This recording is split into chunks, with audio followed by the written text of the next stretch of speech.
have here the mechanical purge fusion gun. I'm going to go through disassembly and reassembly, starting with the fluid section.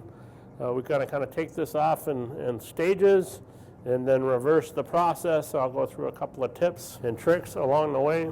So we're going to remove the air cap, the tip retainer, and the tip. Just going to loosen the front packing module retainer.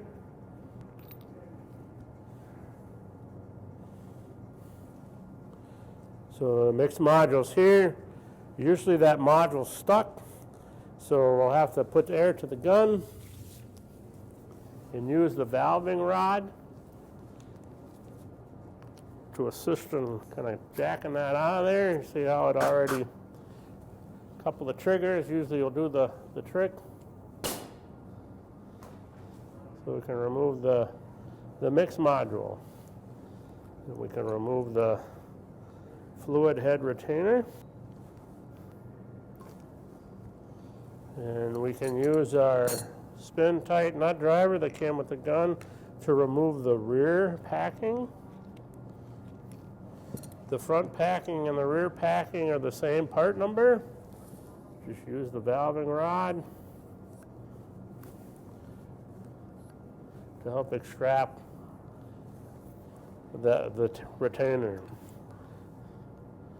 So we have the inlet check valves and screens. There's a resin side and one that's not marked. And then we have the ISO side, or the A. And the A side components, as you can see, they're all marked A. They're machined the same. The only difference is we label them. We want to keep the parts separate. So we can go ahead and remove the O-rings. We're going to get all these O-rings in the kit.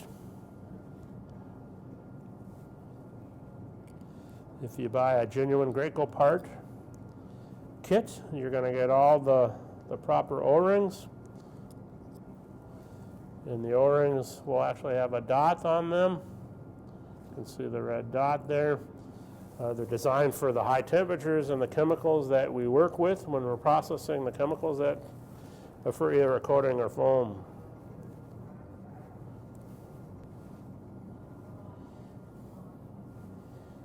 Same thing on the A side. Again, we're going to keep those parts separate. So that's the fluid section. We can get into the air section. If it needs service, we can remove the rear cap and safety stop. If the red band is showing, that means the gun is engaged. The band is hidden, that means the safety is on. We have the O-rings on the air piston.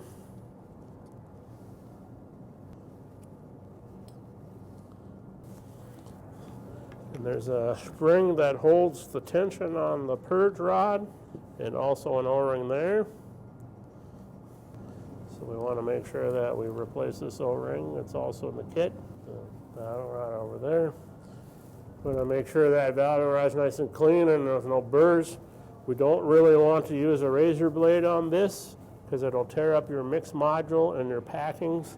So we just want to soak that and clean it with maybe a really light Scotch-Brite, and we want to keep that nice and shiny and without nicks or burrs.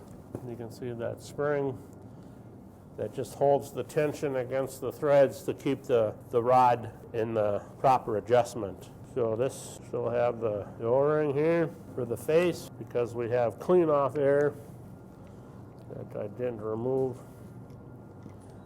It's like a needle valve assembly. There's a small O-ring there that blows air across this cap to keep material from adhering to the cap while we're in sprayer process. So then all that's left is this air input. We have a spring. There's a cutaway in the handle here to press back the air spool. The air spool has 3 small O-rings. Be careful when you take these off that we don't scratch the spool. It'll leak air. So we have the exhaust muffler. If your gun is working sluggishly or if it fails to trigger at all, a lot of times it's this bronze exhaust muffler gets contaminated with your air supply, rust and dust. You want to make sure that's good and clean. You can soak that in a little bit of solvent and blow that off and make sure everything's clean and clear.